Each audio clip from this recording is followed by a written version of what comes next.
Ah oui, ça c'est une excellente question. En effet, moi j'aime à dire que tout ce que nous avons gardé de la civilisation, c'est la possibilité à la défendre, l'incapacité à la défendre.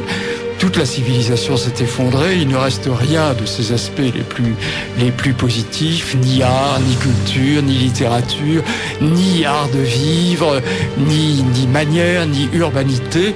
Tout ce qui reste, et qui souvent est en effet le produit de la plus extrême civilisation, c'est la veulerie, la lâcheté, l'inconscience et l'acceptation de l'inacceptable, en l'occurrence l'invasion, ce mystère pour moi absolument incompréhensible, car souvent on me demande mon avis comme si j'étais un expert. Je ne suis pas un expert, je suis quelqu'un qui ne comprend rien.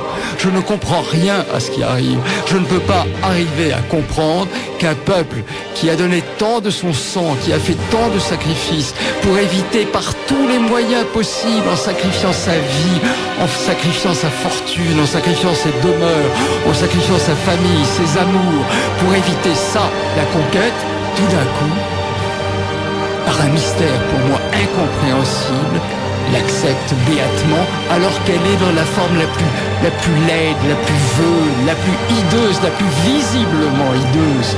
Car il suffit de voir l'état de nos rues pour comprendre l'horreur de cette conquête-là. Les autres conquêtes antérieures, quand il nous est arrivé d'être envahis, et Dieu sait que c'est arrivé assez souvent, elles ne présentaient pas ce caractère de saleté, de laideur extrême, d'abandon de tout, d'effondrement de la forme.